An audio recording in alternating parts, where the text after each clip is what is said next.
전환기의 세계보기 시작합니다. 여러분, 지금 제가 오늘 굉장히 심각한 얘기를 하겠다고 이렇게 썸네일을 딱 올렸거든요. 제목이 다산 네트워크스 난민을 주목하라 이렇게 돼 있어요. 한국 전자투표의 비밀. 아마 이 썸네일 보면서 많은 분들이 지금 기대하고 있을 것 같은데요. 네, 페이스북에 링크 하나 올려주실래요? 지금 저는 사실은 이런 심각한 걸 딱 던져놓고 거기다 오늘 아침에는 제가 그 페이스북을 통해서 또 무시무시한 얘기를 적어놨거든요. 아마 제가 이렇게 소통하는 기본적인 방식이 페이스북을 통해서 얘기하는 게 있고요. 그리고 최근에는 저희 VON 뉴스 방송이나 VON 뉴스 커뮤니티를 통해서 얘기하는 그런 방식이 있어요. 예전에는 뭐 아예 메인스트림 매체에 글을 쓰거나 아니면 칼럼을 보내거나 이렇게 했는데 일절 그렇게 하지 않고 아주 개인적인 SNS를 통해서 얘기하거나 아니면 저희 VON 뉴스를 통해서 얘기하는 그런 방식이에요. 미디어의 관점에서는 일종의 게릴라죠. 게릴라인데 게릴라라고 하기에는 너무 동급이죠. 메인스트림과. 왜냐하면은 똑같이 뭐 조종동이니 뭐 MBC, KBS니 SBS니 전부 다 유튜브를 활용하고 있지 않아요? 근데 가끔 이렇게 저희가 이제 법인을 갖고 있지만 사단법인과 주식회사를 갖고 있지만 기본적으로 유튜브를 통해서 많이 소통하기 때문에 저희를 비난하는 사람들이 유튜버 뭐 이렇게 얘기하면서 모든 사람들이 모든 기업들이 모든 미디어들이 유튜브를 활용하는데 유튜브의 그 신뢰성을 깎아내리기 위해서 유튜버 뭐 이렇게 말하는데 역설적인 얘기죠. 어떻게 보면은 메인스트림의 진실을 얘기하는 것이 없고 그나마 뭐 어마어마한 그런 넓은 광장 같은 곳이지만 그래도 유튜브 세계에 가면 진실을 들을 수 있는 거죠. 그 중에 가장 강력한 매체가 VON 뉴스다 이렇게 생각을 합니다.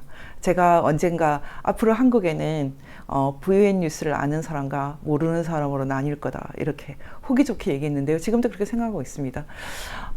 어제 우리 이지연 이사가 동네에서 살고 있는 동네에서 어떤 어른을 만났대요. 손을 잡으면서 너무 이렇게 반가워하면서 너무 열심히 듣고 있다. 특히 우리 강희중 박사랑 하는 방송을 열심히 듣고 있다. 이렇게 얘기를 했다 그래서 제가 좀 흐뭇했거든요. 저희는 기본적으로 다음 세대를 기르고 싶어 합니다. 기본적으로 이지연 이사가 열심히 만드는 다음 세대 논술 오늘 나왔거든요. 여러분 관심 가져주시고요. 그리고 또 다음 세대를 기를 수 있는 선생님들을 많이 확보하기 위해서 저희가 세인트 폴 고전인문학교도 같이 하고 있습니다. 그 밖에도 뉴 패러다임 뭐 거의 인구의 0.001%가 읽을 수 있는 뉴 패러다임을 만들므로써 저희가 이 세상에서 마치 없어진 것 같은 그런 정론 영역을 지키려고 애를 쓰고 있습니다. 하지만 유튜브 쪽에서 저희를 너무 방해하고 확산되지 못하게 하고 그리고 아예 수입은 창출되지 못하고 하고 있기 때문에 저희는 항상 어려움 속에서 하는데요. 저희와 함께 가시는 분들이 10,000명 이하라고 생각합니다. 10,000명 이하지만 이분들이 저희와 함께 하면 저희가 끝까지 이 목소리를 낼 수 있다 이렇게 생각합니다. 여러분 후원으로 함께 해주시기 바랍니다. VON 뉴스나 법치와 자유민주연대 어디도 좋습니다. 후원으로 함께 해주시고 매달 약정해서 후원할 수 있는 그런 방법도 있습니다. 010-4040-1799로 연락 주시면 감사하겠습니다. VON 뉴스는 항상 좀 먼저 갑니다. 제가 올해 1월에 한동훈 비판하는 글을 몇 개 썼어요. 굉장히 날카롭게 썼는데 그때는 제가 욕을 많이 먹었죠. 근데 최근에는 많이 바뀌었어요, 상황이. 언제나 먼저 가기 때문에 먼저 얘기해 주기 때문에 저는 손해를 많이 보죠. 팬덤이 없는 거죠. 너무 앞서가서 마치 예전에 이런 극장에서 그 극장 앞에서 암표를 파는 이런 사람들이요. 안 사주면은, 결말을 주인공이 뭐 죽는다 뭐 이런 식의 결말을 얘기하는 그런 사람을 스포일러라고 하지 않습니까? 저희가 하는 일이 마치 스포일러 같이 느껴질 수도 있는데요. 말하자면은 극장 안에서 연기를 하는 것도 아니고 무대 위에 서는 연기자도 아니고 관객도 아니고 극장 바깥에서 마치 없어도 되는 사람처럼 존재하는 그런 스포일러? 하지만 그 스포일러하고 저희는 많이 다릅니다.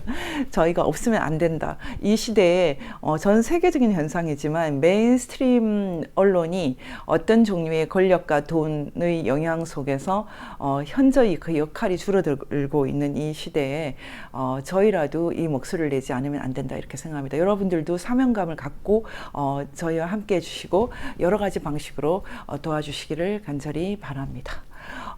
오늘 이제 본격적으로 제가 본론을 먼저 얘기를 하겠습니다. 다산 네트워크스 난민우를 주목하라. 한국전자투표의 비밀. 제가 오늘 이것을 준비할 때 평상시도 늘 그런 말씀을 드리지만 천근만근 무너지는 그런 느낌이 더 강해집니다. 기본적으로 난민우 회장, 다산그룹의 난민우 회장 그러면 메인스트림 언론들 조선일보나 뭐 동아일보, 중앙일보 등등 해서 많이 조명하는 분입니다. 요즘에는 이렇게 수염도 길렀던데요. 노루 잡으러 뛰다 보면 토끼라도 잡을 수 있다 제목이 이렇게 돼 있는데 벤처 1세대 조선일보에서 갑자기 난민우 회장을 왜 이렇게 부각시키고 있을까? 이 분을 부각시키고 있는 언론 조선일보뿐만 아닙니다. 다른 심지어는 스포츠 서울 같은 데도 나오거든요. 그런데도 기본적으로 이분에 대해서 부각시키는 것은 한결같이 벤츠가 아닙니다. 벤처 기업에 성공한 사람, 벤처 1세대 이렇게 따라 붙습니다. 스포츠 서울도 난민우 다산 네트워크스 회장 성공 법칙은 긍정의 힘 이렇게 돼 있지 않습니까? 그리고 서울공대 이분이 서울공대 출신인데 서울공대 웹진에 가면은 아예 다산 네트워크스 대표이사 회장 인터뷰가 롤 모델 서울공대 학생들의 롤 모델인 것처럼 되어 있습니다. 사실 그렇게만 볼 수 있어요. 이 서울공대 웹진에도 그렇게 되지 않았습니까? 가난한 시골 사람이었다. 전주고등학교 진학한 후 서울로 상경하는 것이 유일한 출세의 길이었다. 그래서 서울공대에 입학했고 그동안 억누르고 있었던 호기심을 마음껏 발휘하며 공부를 했다. 나중에 대우그룹에 취직을 했다가 나와서 본격적으로 벤츠하고 자꾸 저도 헷갈리는데 벤처 기업을 만들었다. 실제로 이분이 1993년에 다산기연이라는 일종의 하드웨어, 여기는 소프트웨어가 아니고요. 이런 통신 장비, 라우터 같은 그런 거를 만드는 그런 하드웨어 장비를 하는 회사였죠. 근데 이 회사가 지금 어쨌든 수천억의 자산을 갖고 있는 성공한 벤처 기업으로 되어 있지만 저는 일관되게 이 회사에 굉장히 큰 물음표를 제기하고 있습니다. 왜냐하면 이 회사가 2017년에 아주 뜬금없이 이건 정말 뜬금없다고 말할 수 있습니다. 뜬금없이 한국전자투표라는 회사를 사실상 설립이죠. 그 전에 모기업이 있지만 인수한 방식이지만 기본적으로 한국전자투표를 사들이고 그리고 또 비슷한 시기에 핸디소프트를 사들이고 나중에 이 핸디소프트는 조금 더 빨리 인수했지만 나중에 이 핸디소프트를 한국전자투표 밑에 슬쩍 집어넣습니다. 이 구조 때문에 이분이 겉으로 드러나 있기로는 성공한 벤처 제 발음이 좀 또 경상도 발음이잖아요. 제가 조금 이상하더라도 봐주시기 바랍니다. 벤츠가 아닙니다. 벤처기업의 아주 성공한 신화를 쓰는 인물로 나오지만 저는 그렇게 보지 않는다라고 계속 얘기를 하고 있는 것은 기본적으로 이 한국전자투표 설립가 핸디소프트 인수 때문입니다. 이분의 성공 신화를 쓰는 기사는 정말로 많았지만 이 성공 신화를 말할 때 민감한 얘기는 다 빼거든요. 실제로 전혀 다른 방식으로 접근하면은 이 남민우 회장은 중국의 존재가 없으면 존재할 수 없는 사람입니다. 하지만 어떤 인터뷰에도 단 한 차례도 이 다산과 중국 네트워크는 나오지가 않습니다.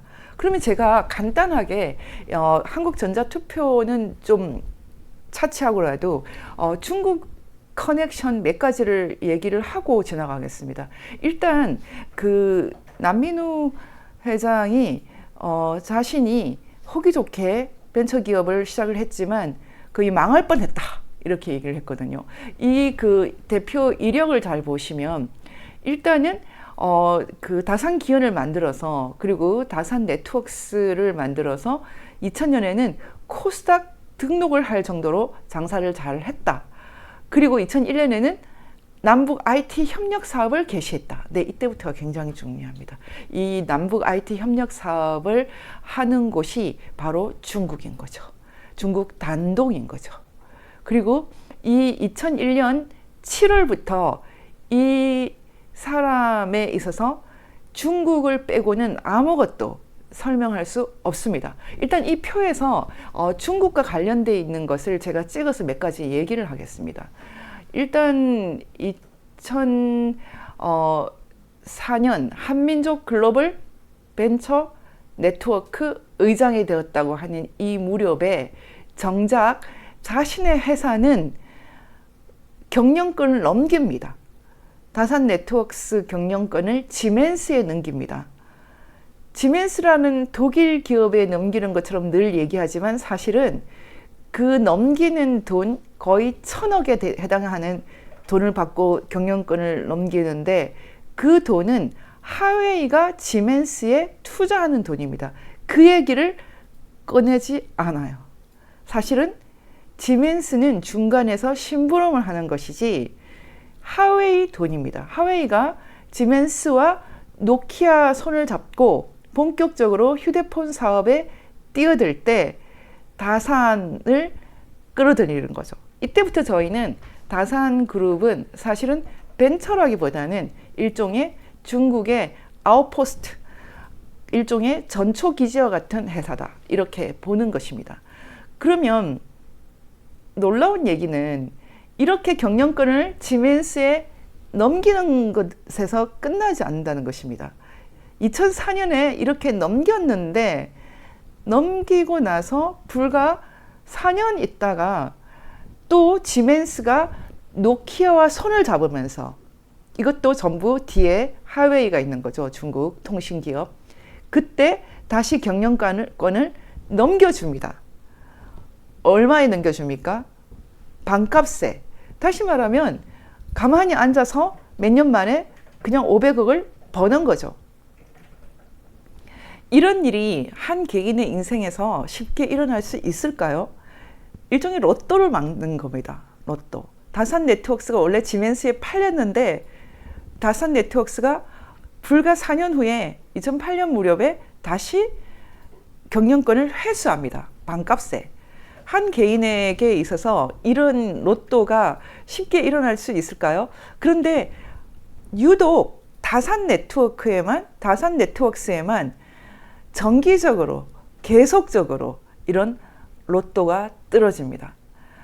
다산 네트워크스 독일 지멘스와 제휴 효과가 톡톡이다 이렇게 기사가 났는데 왜 갑자기 지멘스가 너네 회사 다시 갖고 가라 그것도 반값에 이렇게 말할까요? 이상하지 않습니까? 이제 여기서부터 퀘스천이 많죠. 이때 한 번의 로또가 있죠. 근데 이 로또는 끊임없이 계속됩니다.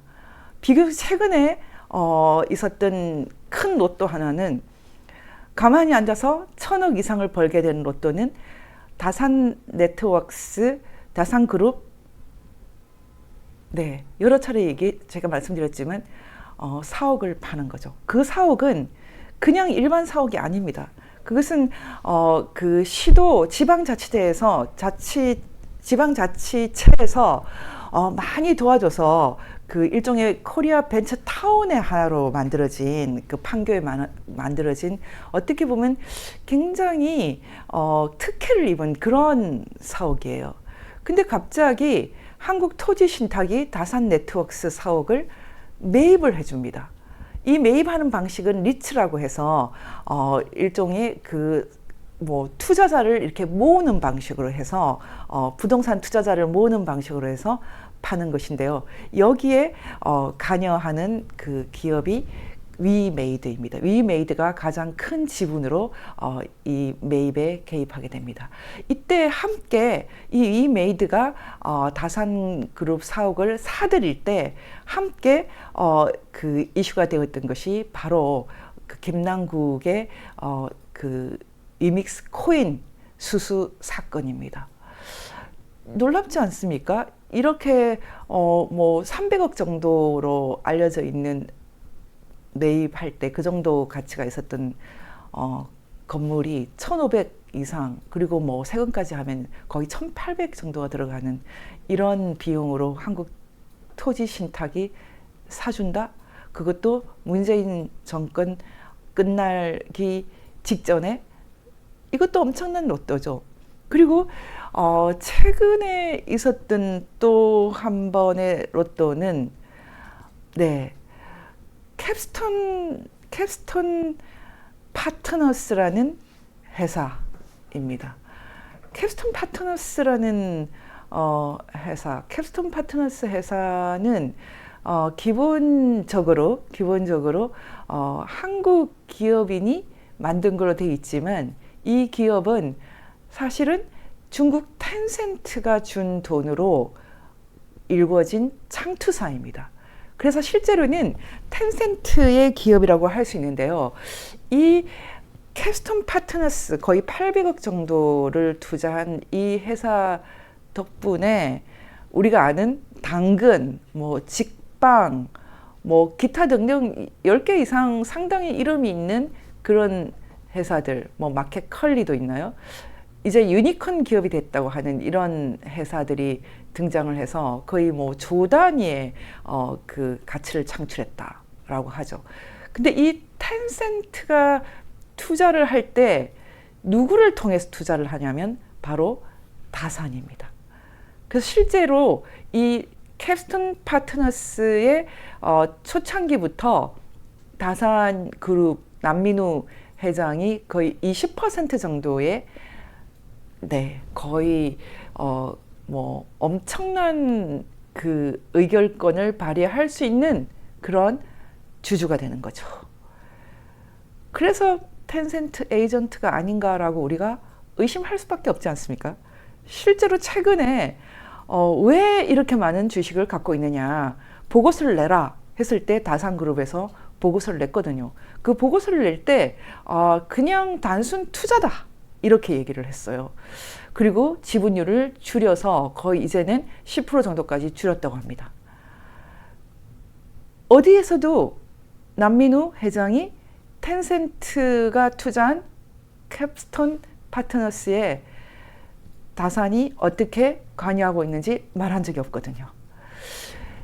그리고 최근에 여러분이 그 노벨 문학상 수상을 할 때 아마 이게 또 의미가 있게 부각됐는데, 갑자기 다산 네트워크스 한강 노벨 문학상 수상으로 출판사 창비, 출판 물류를 담당하는 다산 네트워크스가 또 등장했어요.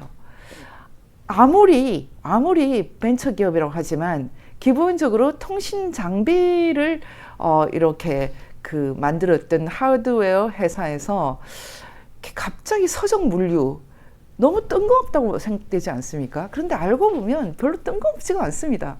갑자기 요즘에 사양 산업인 서적 물류 총판, 문화 북스, 예전에 이태복 장관, 그 노동운동가였던 이태복 장관 가족이 갖고 있었던 회사를 왜 갑자기 문화유통북스를 사들이고 왜 갑자기 창비와 손을 잡지? 예, 이제 이런 퍼즐은 여러분이 좀 나중에 맞춰도 됩니다.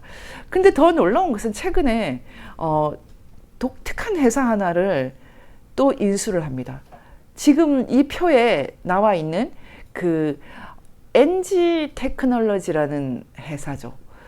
왜 NG 테크놀로지는 왜 갑자기 사들이는 건가? 라고 물었을 때 그냥 단순 투자고, 그리고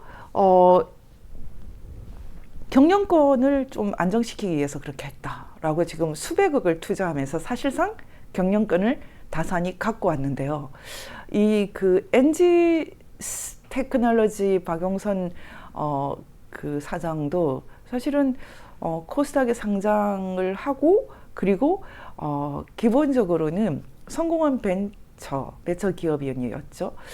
정말 다산 네트워크스가 NG 테크놀로지 주식을 최근에 또 추가로 230억을 들여서 추가를 획득했는데, 뭐 굉장히 돈이 많아요. 근데 왜 했을까요? 우리가 의심하는 것은 사실은 NG 테크놀로지 때문이 아니고, 그 직전에 NG 테크놀로지가 사들인 이미지 시스템즈, 바로 이 회사 때문이 아닌가라고 의심을 하는 거죠.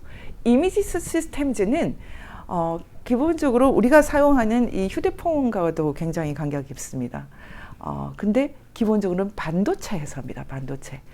삼성의 그 1차 밴드에 해당하는 굉장히 핵심 기술을 다루는 그런 회사입니다. 안면 인식 같은 그런 거. 사실은 NG 테크놀로지가 아니라 이미지 시스템즈 때문에 인수하는 게 아닐까? 이렇게 생각을 하는 거죠. 지금 텐센트의 캡스톤 파트너스, 그리고 창비, 문화유통북스, 그 전에 핸디소프트, 한국전자투표, 이런 것들이 그냥 무작위로 돈이 될 것 같은 데는 무작위로 다 투자하는 것인가? 뭐 그 외에도 별의별 것 다 있습니다. 그래서 정말 이 다산 그룹이 별로 맥락이 없이, 그냥 컨텍스트 없이 막 지르고 있는 것인가? 과연 그럴까요? 그런 영역이 있을 수는 있는데, 핸디소프트를 사들이는 것이라든지, 그리고 한국전자투표를 사들이는 것은 결코 우연한 일은 아닌 것 같아요. 지금 이 핸디소프트를 사실은 초기에 맡았던 이상산 사장이 한동대 교수로 가 있습니다. 한동대 교수로 가 있고, 좀 역설적인데 그 AI 융합교육원장. 사실 제가 한동대에 있을 때 융합 학부를 만들었거든요. 그것 때문에 제가 특별 초빙 교수로 갔고, 나중에 학부가 완성되고 나서 제가 사표를 냈는데, 지금 한동대에 가 있는 이 이상산 교수가 사실은 이 핸디소프트를 초창기부터 맡았던 사람이고, 나중에 그 다산 부회장까지 했던 사람이에요.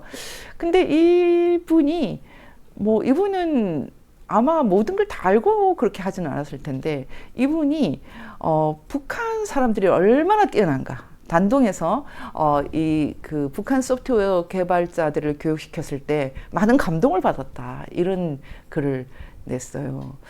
다산 네트워크스 북한 프로그래머를 기른 것뿐만 아니라 이 핸디소프트도 북한 개발자 실력이 뛰어나다고 주장을 했는데, 한번 여기서 일부를 한번 읽어볼까요?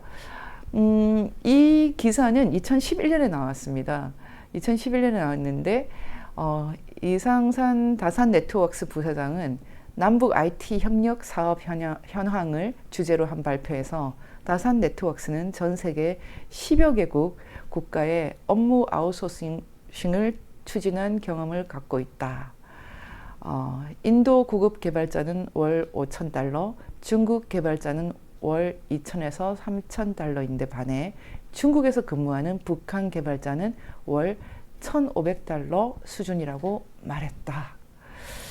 여기서 다산 이렇게 되어 있습니다. 다산 네트워크스는 지난 2001년 8월 중국 단동에 개소한 하나 프로그램 센터에 근무하는 북한 개발자의 네트워크 장비 관련 개발을 위탁한 바 있다.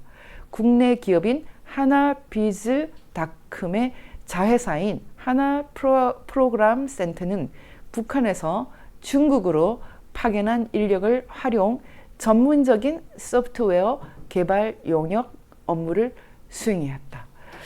이제 이렇게 얘기를 시작하면 정말 너무나 많은 스토리.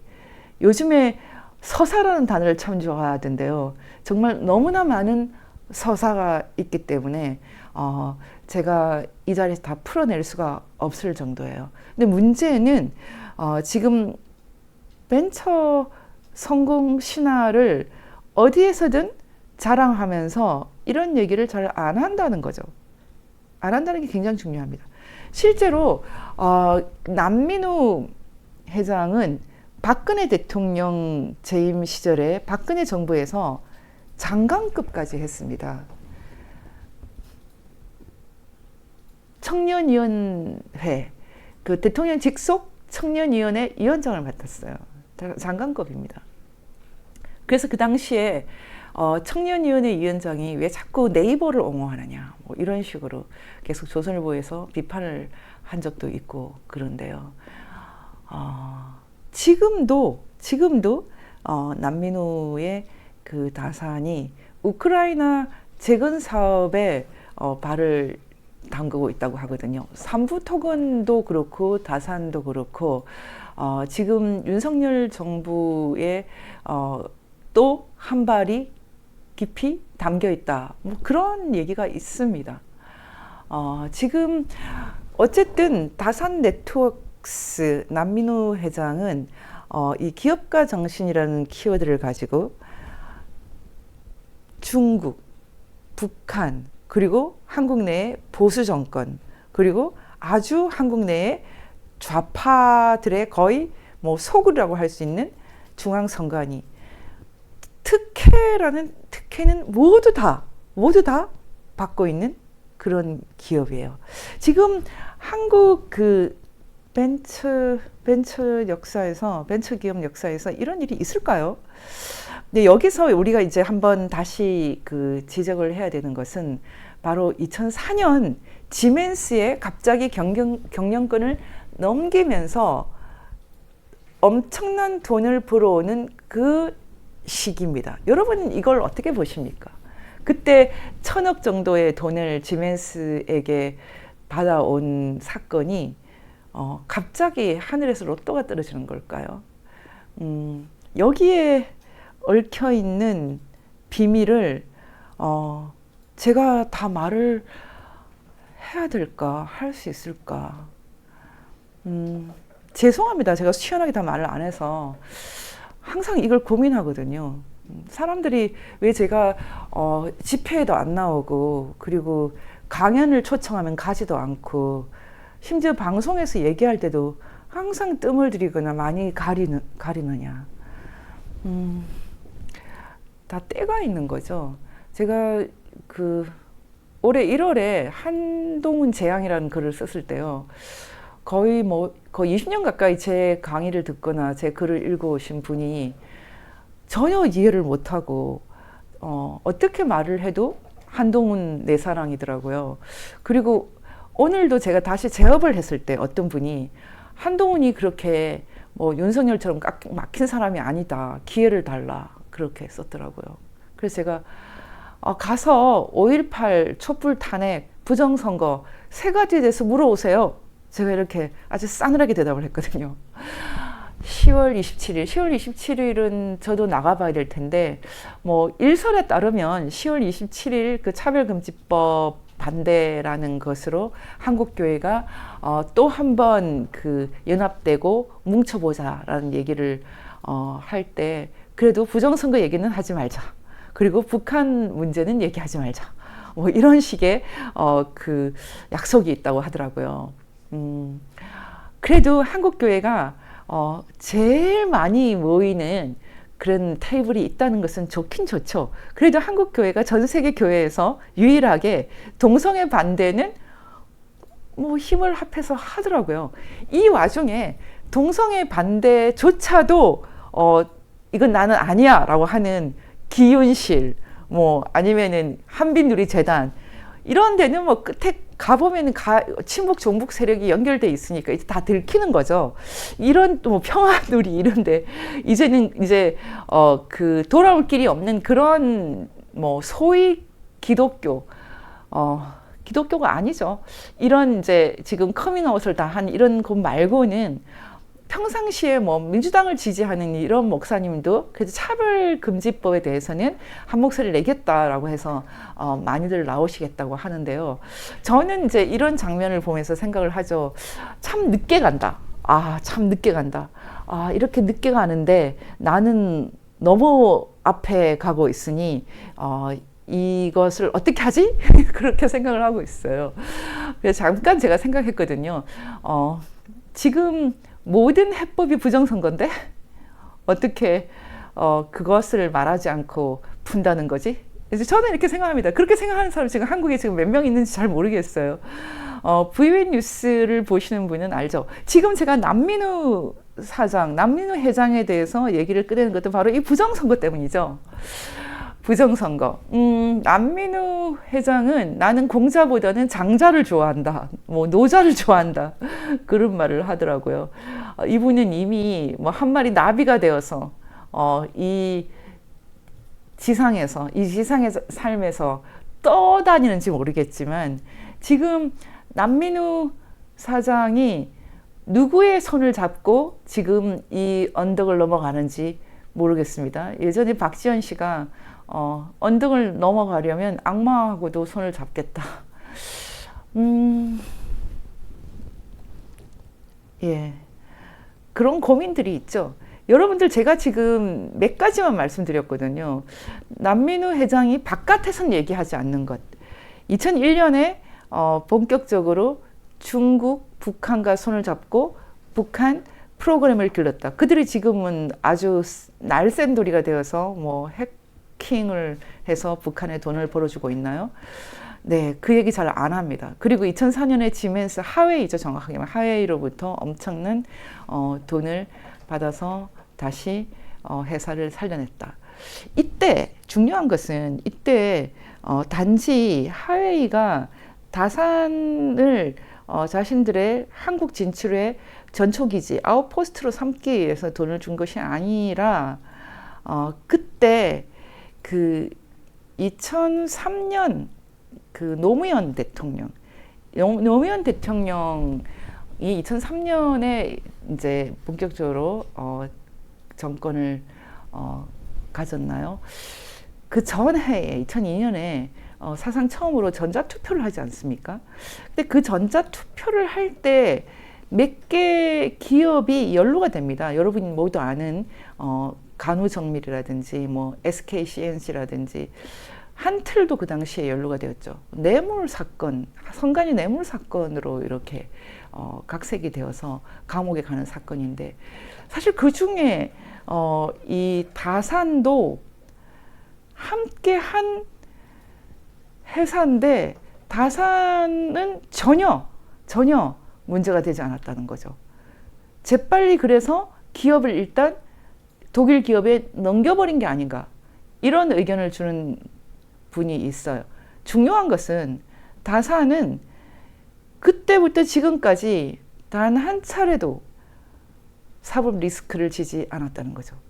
다산이 핸디소프트를 인수할 때 좀 심각한 인물이 있었어요. 이상필. 여기는 이상필, 이상산, 이상 또 저기 새만금 프로젝트에 함께 했던 분은 누구입니까? 이스타항공. 이상자가 많이 들어가요. 근데 어쨌든 이상직? 예, 이상직. 그리고 예전에 정보통신부 장관을 했던 그분 이름 뭐예요? 그분도 이상 누구예요? 제가 지금 기억이 잘 안 나요.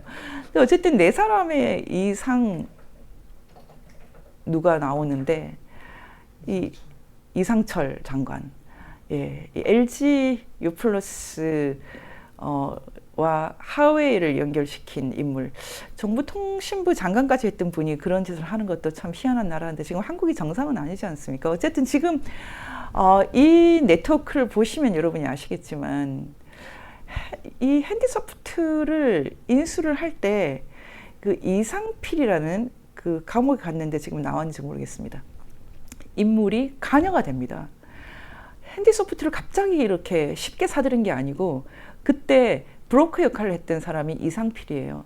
이상필은 나중에 옵티머스 펀드에도 연관되어서 많은 사람들한테 비난을 받는 그런 인물인데 이렇게 엄청난 게이트가 개입되는 사건에도 다산이 자주 있어요. 그럼에도 불구하고 한 번도 말이 나온 적 없어요. 기가 막힙니다. 쉽게 말해서 어마어마한 뒷배를 갖고 있는 거죠. 그리고 정기적으로 언론들이 남민우 회장을 이렇게 엄청나게 띄워주는 기사 정기적으로 나오고 있어요. 여러분 이제 이 정도면 좀 감을 잡을 텐데 이 표에서 여러분이 보시면은 이제 다 읽힐 거예요.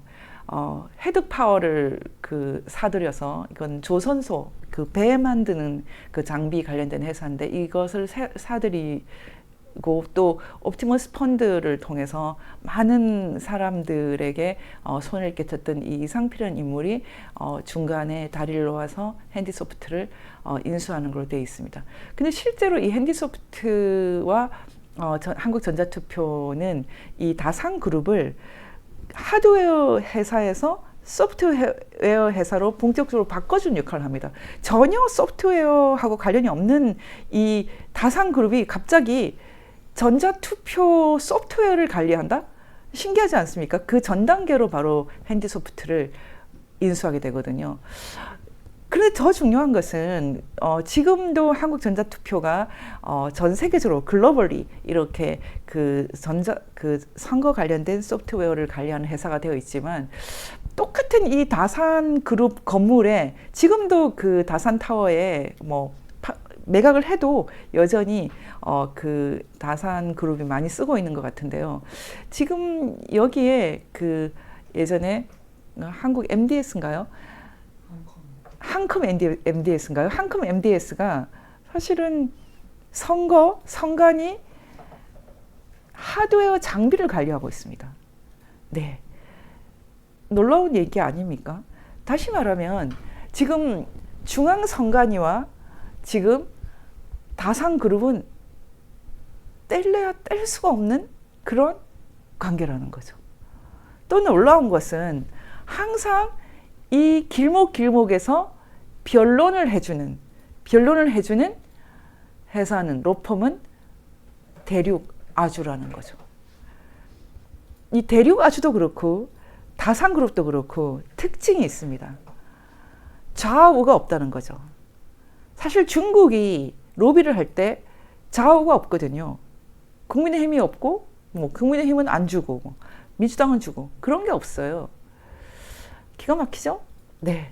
여기까지 이제 얘기하면 여러분들이 조금 감을 잡으실 텐데요. 얼마 전에 그 노벨 평화상 로비 때문에 그 미국으로 망명하게 된 김기삼 변호사가 저한테 이렇게 연락을 주셨어요. 제가 페이스북에서 칼럼을 쓰면서 이분 한번 만나야 되겠다 했더니 그 친구분이 연결을 해서 뭐 연락을 주셔가지고 제가 또 새로운 얘기를 많이 들었어요. 통화를 좀 하자 그러는데 시차가 잘 안 맞아가지고 지금 통화를 아직 못 하고 있어요.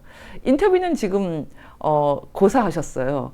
그냥 통화 좀 하자고 하는데 제가 지금 시간이 안 맞아서 못 하고 있는데 김기삼 변호사가 저한테 그런 걸 하더라고요. 얼마 전에 백낙청 관련된 그 강의를 잘 들었는데 왜 이렇게 할 말이 너무 많아서 그런지 왜 이렇게 왔다 갔다 하냐 이렇게 물어보더라고요. 그래서 제가 강의를 할 때 좀 일종의 뷔페식으로 하는 경향이 있어요.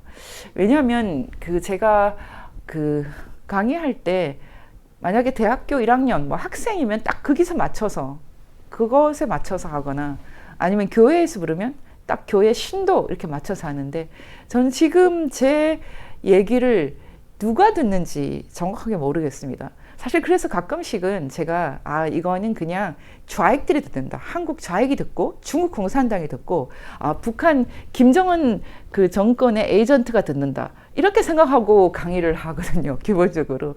왜냐하면 그 제가 하는 얘기들의 그 수준이 너무 천차만별이에요. 이미 다 알고 있는 얘기도 있고 생전 처음 하는 얘기도 있고 그래요. 그래서 제가 항상 강의를 할 때 뷔페식으로 이렇게 여러 가지를 그냥 이렇게 놓아둡니다. 그러면 각각 알아서 그냥 이렇게 찾아서 의미 있는 걸 뽑아 먹는 식인데, 기본적으로 제 강의는 한국의 좌파들, 주사파, 좌익들이 듣는다고 생각을 하기 때문에 제가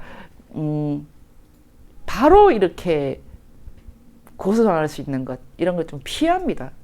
왜냐하면 좀 멀리 가야 되기 때문에 피합니다. 그럼에도 불구하고 아주 민감한 얘기들을 많이 내놓는 편인데, 오늘은 제가 그 다산그룹 남민우, 한국 벤처기업의 그 신화로 알려져 있는 남민우 회장에 대해서 역대급으로 민감한 얘기를 많이 했거든요. 아무 기업이나 사냥하는 것 같지만 전혀 아니다. 아니다. 한국 그 하웨이와 텐센트, 중국 공산당이 한국에 진출하는 그 전초기지 역할을 여러 차례 하고 있다. 캡스톤 파트너스를 통해서도 하고, 그리고 최근에는 전혀 낯선 기업을 이걸 왜 인수하지? 라고 한 기업을 인수함으로써 반도체까지 손을 댄다. 그 중에서도 가장 중요한 것은 핸디소프트와 한국전자 투표를 사들인 것이다. 이게 과연 남민우 회장의 뜻일까요? 기본적으로 정권의 도움이 없고 막강한 자금력의 도움이 없으면 불가능한 일입니다. 지금 중앙선관위가 어떻게 한 기업에게 이런 엄청난 특혜를 줄 수 있습니까? 만약 그 특혜를 삼성이 받았다. 좌파들이 가만히 있을까요? 좌파 언론들이? 그 특혜를 LG가 받았다. 가만히 있을까요? 다산이니까 가능한 거죠. 다산은 우리가 상상할 수 없는 뒷배를 갖고 있다는 건데, 이제 그 뒷배가 누구인지 알 사람은 다 압니다. 지금 제가 이제 말씀드리고 싶은 핵심은 이겁니다.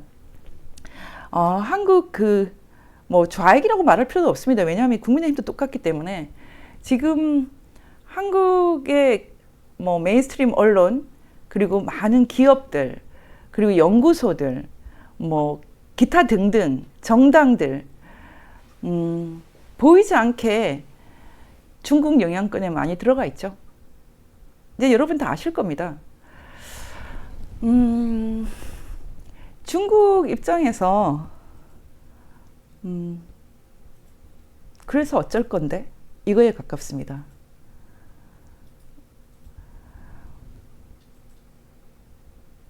여러분 어떻게 생각하십니까? 일단 제가 이 얘기는 하겠습니다. 중국도 1970년대부터 벌써 개혁 개방을 시작했기 때문에 자본주의 대국이죠. 그래서 중국이 돈을 갖고 투자하는 거 우리가 좀 써야지. 그게 뭐가 문제야? 그건 맞는 말이죠. 근데 중국이 자본주의를 택한 것은 맞아요. 본격적으로 1978년부터 벌써 덩샤오핑이 등장하면서 바로 쥐를 잡을 때 흰 고양이, 검은 고양이 뭐가 필요하냐? 실용주의로 가겠다라고 했거든요. 근데 덩샤오핑 때부터 지금까지 특히 시진핑이 와서 절대로 포기하지 않는 것은 우리가 경제적인 자본주의를 한다고 해서 중국 공산당을 포기하지는 않을 거다. 여러분, 중국 공산당을 포기하는 방법이 무엇입니까? 그건 딱 한 가지죠. 중국 사람들에게 투표권을 나눠주는 거죠. 중국에서 어떻게 생각합니까? 우리는 잘해줄 수 있어. 먹고 살게 해줄 수 있어. 하지만 딱 한 가지는 포기해라. 그게 바로 투표권이죠. 그냥 당에서 해줄게. 홍콩에서 일어났던 대규모 시위 같은 것도 다 선거권 때문에 일어나는 것 아닙니까? 근데 지금 중국이 한국에 투자하고 한국에 관심을 가지면서 그리고 중국 사람들을 보내고 여러 가지를 하면서 돈을 벌어올 관심 당연히 있습니다. 하지만 그것보다 큰 관심은 그게 아니에요. 대한민국의 자유민주주의를 견제한다. 대한민국 자유민주주의를 견제하는 것 방법이 딱 한 가지죠. 선거제도를 손대는 거죠. 지금 저한테 많은 정보를 제공하고 정말 탁월한 리서치 능력으로 깜짝 놀랄만한 정보를 주는 나의 소중한 그 동료는 로이킴입니다. 그 로이킴이 발견한 팔로드 파티를 지금 사실은 한국에 있는 사람들 중에 뭐 진지하게 알아보지도 않고 알지도 못 제대로 알지도 못하면서 다 음모론이라고 하는데 이거 사실이거든요. 그리고 저는 이 팔로드 파티를 그 선거 2020년 4월 15일 이후 한 달 정도 만에 찾았는데요. 전 중국이 굉장히 놀랐을 거라고 생각합니다. 한국 사람들 대단하네 이렇게 생각했다고 저는 보고 있습니다. 이 팔로드 파티는 그냥 단순하게 보면은 첫 번째 그래프 발견한 데서 게임이 끝나거든요. 저건 그냥 손을 안 대면 절대 넣을 수 없는 그런 알고리즘이기 때문에 저걸 부인할 수 있는 IT 전문가는 없어요. 그래서 이 팔로드 파티를 우리가 이미 발견을 했고, 그리고 한국 선거에 중국이 노골적으로 개입한다는 것을 알면은 지금 제가 드린 말씀을 전부 알 수 있습니다. 그리고 한국 진출의 전초 기지로 삼은 다산그룹이 한국 전자투표를 사는 것은 정해진 수순이죠. 소프트웨어 전문 기업을 표방해야 되기 때문에 그 전에 이미 단동에서 커넥션이 있는 핸디 소프트를 재빨리 사들이게 하는 것도 절대 남민우 회장의 생각이 아닐 거라고 보고 있습니다. 결국은 여러분 지금에 있어서 우리한테 중요한 것은 중국의 관심은 대한민국 자유민주주의를 어떻게 봉쇄하는가 이것입니다. 여러분 어떻게 보십니까?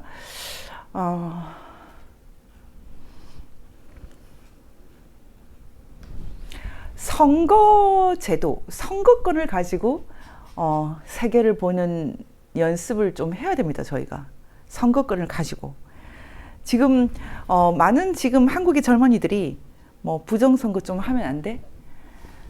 이렇게 이제 생각하고 있죠. 그러면 뭐 결국 북한처럼 되겠죠. 허무주의죠. 허무주의. 허무주의. 지금 한국에 잘 먹고 잘 사는데 무시무시한 질병이 퍼지고 있어요. 그게 바로 허무주의입니다. 어제 어떤 분이 저한테 그 한강의 작품이 그 문학성이 있는 거냐? 이렇게 질문을 하더라고요. 이 질문은 참 좋은 질문입니다. 그리고 실제로 이 질문에 대한 답을 제가 그 문학을 전공하고 대학에서 또 문학을 가르쳤던 입장에서 1시간 정도 이상이 필요합니다. 답을 하려면. 그래서 제가 이 얘기를 드리고 싶어요. 왜 지금 부정선거 문제나 다산그룹, 이 경제적인 이런 엔터프라이즈와 뭐 한강의 이런 노벨상 이런 게 다 이렇게 연결돼 있다는 거냐? 연결되어 있지 않을 때를 우리가 평화의 시대라고 하죠. 평화의 시대. 어떻게 한강 노벨 문학상을 받으면 다산이 돈을 벌고 이런 일이 왜 벌어져? 다산이 너무 천리안이라서 뭐 딱딱 이렇게 뽑아가지고 투자를 해서 그런가? 그렇게 주장을 하겠지만 우리가 모르는 세계가 있는 거죠. 중요한 것은 그겁니다. 지금이 평시가 아니라는 거죠. 중국이라는 나라가 개혁개방을 시작하고 나서 상당히 이렇게 치세가 있었어요. 치세. 평화의 시대가 있었어요. 피스 에라가 있었습니다. 그래서 우리가 사이좋게 그 차차기 리더는 미리 기르는 걸로 하자. 그리고 한 번 하고 나가고, 그리고 뭐 몇 개 파가 이렇게 좀 돌아가면서 이렇게 권력을 갖고. 근데 그게 깨진 게 시진핑 때예요. 시진핑은 거의 지금 영구 집권을 생각하고 있을 정도거든요. 그것은 등 샤오핑이 생각했던 그 중국의 치세, 경제는 자본주의, 정치는 공산주의, 이 치세가 사실은 끝났다는 거죠. 끝났다는 것입니다. 안 된다는 거죠. 그 내부의 모순이 자본주의가 비대해지고, 그리고 국민들, 중국 주민들의 그 자유에 대한 열망이 커지면서 그 긴장을 못 이기게 된 거죠. 그래서 정치적인 압박을 더 강력하게 하면서 시진핑의 이런 장기 집권이 가능하게 된 건데요. 시진핑 입장에서는 이 국면을 뚫고 나가기 위해서 1대1로 이런 것을 시도를 합니다. 1대1로 중에 뭐 시작이 한국 아닙니까? 그래서 특히 아프리카. 나중에 뭐 저는 참 다산 네트워크에서 아프리카에 진출하려고 그 프랑스에 뭐 이렇게 지소를 두겠다 그런 얘기를 했다고 해서 야 정말 티가 많이 나네 이런 생각도 했는데 어쨌든 중국의 1대1로라는 것은 한국을 시작으로 해서 뭐 아프리카까지 진출하는 것 아닙니까? 유럽의 저기 이탈리아 심지어 이스라엘까지 안 들어간 데가 없죠. 그 1대1로가 트럼프 때 막혔습니다. 지금 이제 제가 앞으로 이 시간이 아니라 다음번에 이 우크라이나 전쟁에 대해서 다시 설명을 하겠지만 현재는 치세가 아니기 때문에 피스 에라가 아니죠. 그래서 한마디로 말해서 전시이기 때문에 지금 경제, 정치, 문화, 예술 전반이 같이 긴장하면서 돌아갑니다. 지난 시간에 제가 그런 말을 했어요. 세계 제2차 대전이 끝나고 노벨 평화상을 받았던 토마스 만이 히틀러 시대에 있었던 어떤 예술도 어떤 문학도 건질 게 없다. 그런 식으로 말했다고 했는데요. 실제로 지금도 그 독일 니른베르크 같은 데 가면은 히틀러가 얼마나 엄청난 예술 애호가인가를 보여주는 그런 전시가 있습니다. 오페라를 장려했고요. 그리고 바그너를 사랑했고 그림을 아주 좋아했고 히틀러는 그림을 잘 그렸는데 미술학교에 떨어지는 바람에 독재자가 됐다 뭐 그런 얘기가 있을 정도죠. 그래서 우스개로 그냥 좀 붙여주지 뭐 그런 얘기를 했어요. 히틀러가 풍경화는 그리는데 인물화를 못 그렸다 그런 말이 있거든요. 예술 애호가인데 이런 기사가 있네요. 미대 합격만 해서도 2차 대전은 없었다. 미술뿐만 아니라 음악 애호가였던 히틀러 시대에 많은 문학 작품이 있었어요. 그리고 법학자들이 있었어요. 그것은 나중에 독일의 부끄러움으로 수치로 남았죠. 저는 지금 이 시대가 한국에서 그렇다고 생각합니다. 지금 이 중국 공산당이든 북한 노동당이든 그 체제 위기가 너무 심각해지면서 어떻게 보면 전방위적인 공작을 감행을 하고 있어요. 공자학원도 그 중에 하나입니다. 경제적인 자본주의를 유지하면서 공산당 시스템을 유지하기 위해서 엉뚱하게 공자라는 단어를 쓰지만 전혀 아니고 중국 공산당 체제를 유지하기 위한 전초기지들입니다. 지금 한국에도 많이 있어요. 심지어 서울대학에도 도서관에 뭐 시진핑을 이렇게 기리는 그런 곳이 있다고 하더라고요. 안 가봤지만 확실하게는 저도 잘 모르겠어요. 서울대 골칫거리 이렇게 기사가 났네요. 8년 전에 문제 없던 시진핑 자료실 논란 왜? 문제 있죠. 경제는 자본주의 그리고 상부구조는 공산주의. 그게 안 되는 겁니다. 지금 예전에 그 황정엽 비서, 북한 노동당 비서가 이건 제가 직접 들은 얘기인데 한 얘기로는 중국에서 이렇게 뭐 시진핑 아버지, 시중신 같은 사람을 만나고 장점인 같은 사람을 만나면 한결같이 아, 김정일 너무 골치 아파. 그렇지만 우리가 안 도와줄 수가 없어. 대한민국의 자유민주주의가 너무 겁이 나. 이렇게 말했다더라고요. 지금 이제 1인당 GDP가 우리가 일본을 넘어서고 지금 엄청난 성장을 했는데 이 상황에서 중국이 우리를 속국으로 만들겠다? 가능하죠. 1인당 GDP는 대만은 우리보다 많습니다. 그런데도 불구하고 대만이 국제사회에서 유엔에서 쫓겨났고 국제사회에서 국가 취급을 못 받죠. 왜냐하면 중국이 원차이나 하니까 원차이나 그래 심지어 트럼프조차도 그래 내가 인정해 줄게 이렇게 꼬시고 있잖아요. 18년 만에 대만이 한국을 추월해봤자 대만이 지금 얼마나 외로운 지경입니까? 홍콩도 마찬가지입니다. 나라가 있어야죠.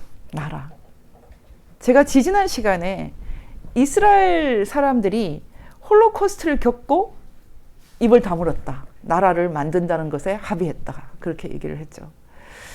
히틀러가 그렇게 학살한 인종은 유대인만 있는 게 아닙니다. 집시도 50만 이상 학살했고 지금도 유럽에 가보면 집시들이 길거리에 보여요. 사람들이 아 집시 있어. 우리나라에 뭐 집시 노래도 있지만 집시가 나라가 있다면 그들이 저렇게 살까요? 제가 에밀 쿠스트리처 감독의 집시의 시간을 굉장히 좋아하는데 그들에게 노래가 있는데 그들에게 문화가 있는데 그들에게 나라가 없다. 여러분 지금 한국이요 나라가 없어지고 있어요. 그거 알고 계세요? 지금 한국 젊은이들이 지금 대한민국 나라 없어지고 있는 것을 잘 모르는데 선거 없으면 나라 없어지는 거예요. 지금 선거가 엉망이 됐어요. 제가 오늘 다산 그룹에 대해서 아주 민감한 얘기를 했지만 다산 그룹만 지금 이런 상태가 아닙니다. 한국의 급성장한 많은 IT 기업들이 그리고 IT 전문가들이 돈만 주면 나라도 팔아먹을 기세인 사람이 너무 많아요. 지금 삼성에서도 그렇게 되고 있지 않습니까? 핵심 기술들이 막 없어지고 있고 아니 어떻게 한국정보통신부 장관을 했던 사람이 하웨이에 갑니까? 그런 거 가능한 얘기가 아닌데 이런 일이 벌어지거든요. 핵심 기술들이 중국에 넘어가고 있어요. 이렇게 되면 나라가 없어지죠. 자유민주주의가 없어지죠. 북한에 가까운 나라가 되죠. 오늘은 제가 좀 마무리를 좀 빨리 하겠습니다. 여러분, 지금 제가 조금 있다가 좀 더 본격적으로 한 번 정도 강의를 할 텐데, 지금, 북한이 러시아에 파병한다는 얘기가 있지 않습니까? 북한은 러시아에 파병한다는 얘기가 있고, 제가 중국의 전초기지라고 한 다산그룹은 우크라이나 재건 사업을 할 준비를 하고 있고, 누가 적인지 아군인지 모르겠네. 누구나 다 각자 자신의 이익을 위해서 각자 도생하고 있는 건가? 이것이야말로 메비우스 띠군, 메비우스의 띠. 극과 속이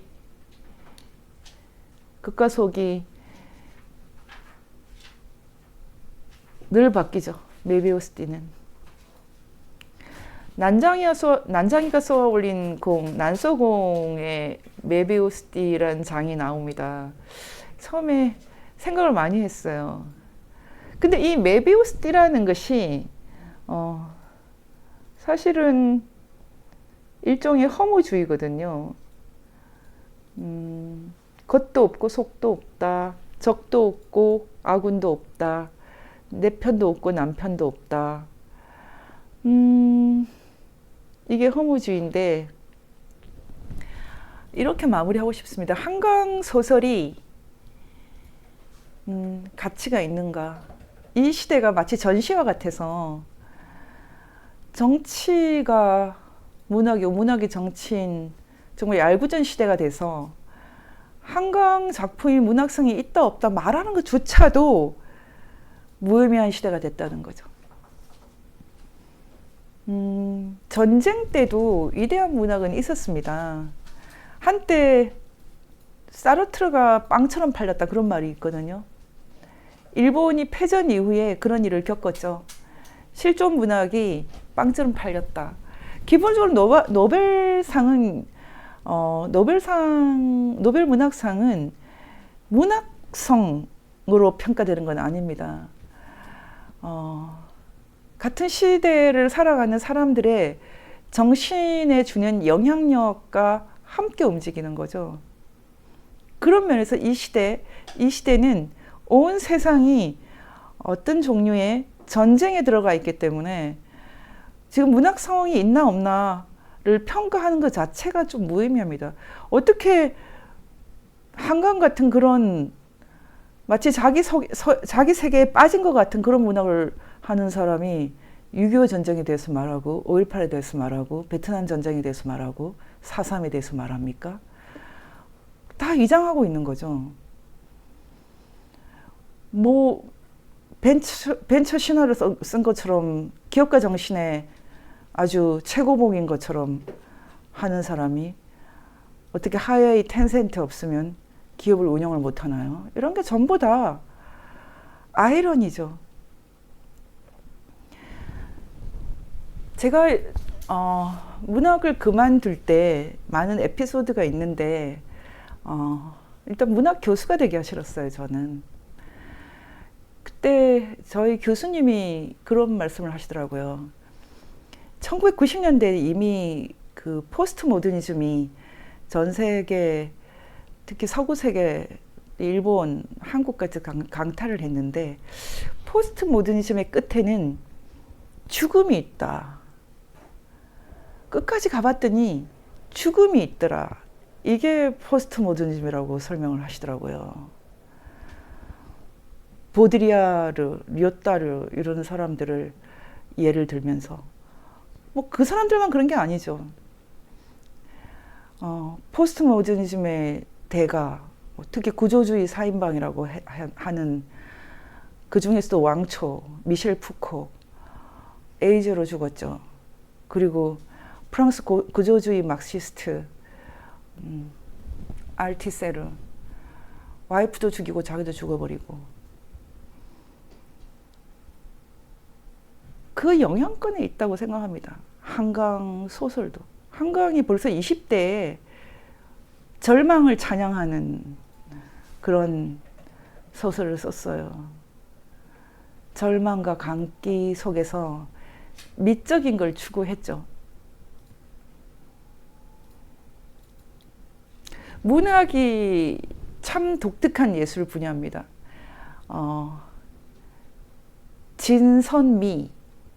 진선미가 있죠. 진선미 중에서 그 미의 차원만 따지는 게 아니라 문학은 진도 따지고 선도 따지고 미도 따진다. 그래서 문학은 그냥 단순한 예술이 아니죠.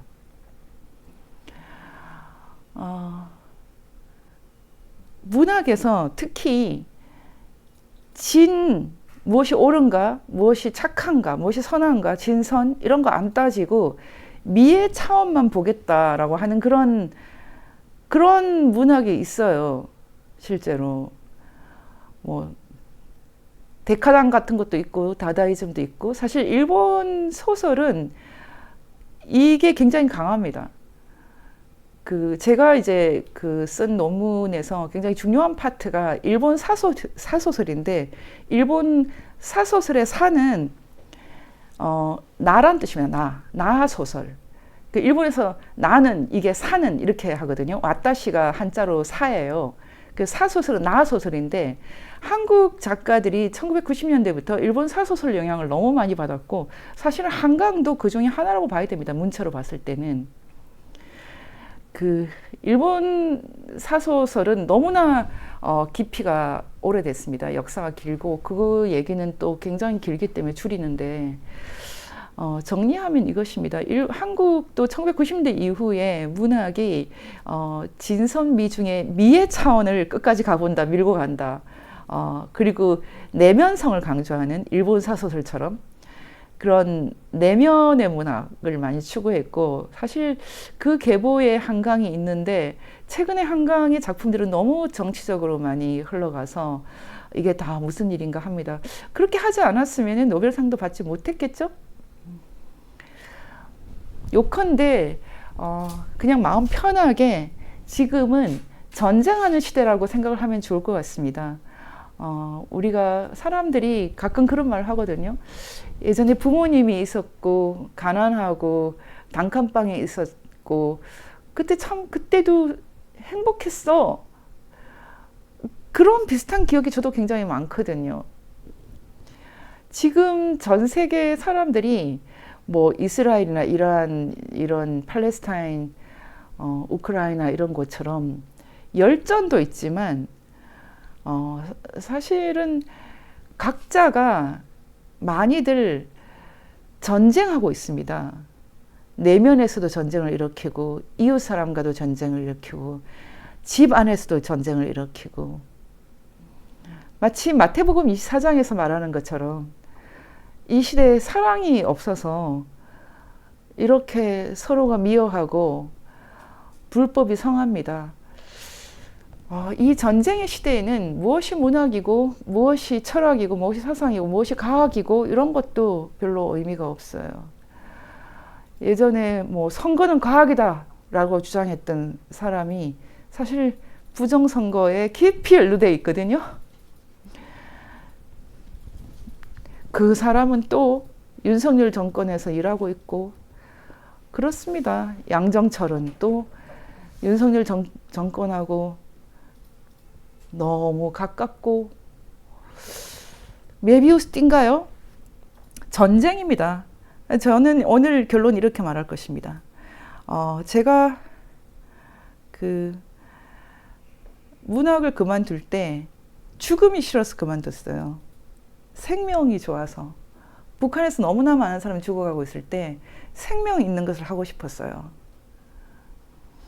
요즘에 저는 제 눈에는 요리가 최고의 문학 장르, 예술 장르로 보여요. 요리.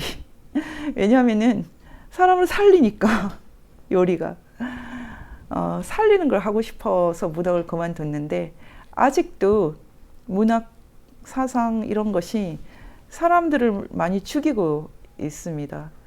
생명에 대해서 얘기할 때가 됐다. 패러다임이 바뀔 때가 됐다. 그런 생각이 듭니다. 생명에 대해서. 사람들의 삶을 살리고 또 육체를 살리는 거.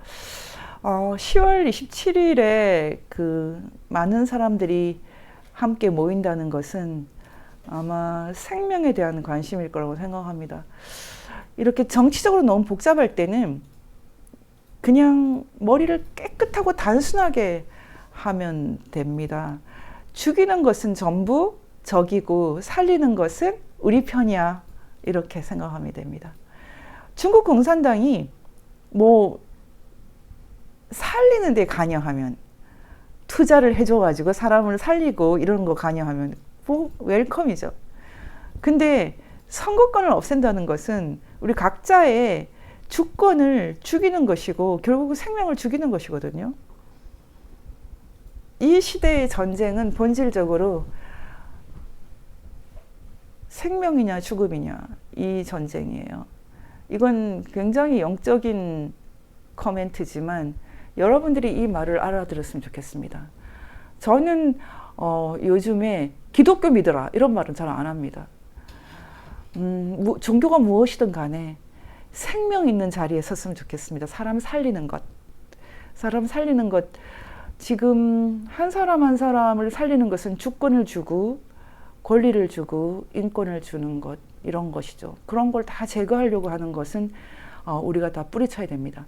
이번에 거리에 모이시는 분들이 부정선거 얘기는 안 한다 그러고 북한 동포들 얘기는 안 한다 그러는데 지금은 지금은 사람들의 수준들이 다 안 맞아서 좀 배려하는 것이라고 믿고 싶어요.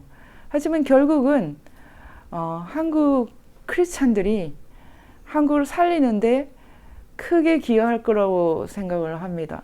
사람들이 다 헷갈리는 것은 선과 악밖에 없고 이 세상은 그냥 너가 악이고 내가 선이라고 믿는 사람들 간의 투쟁이라고 생각하는 경향이 있는데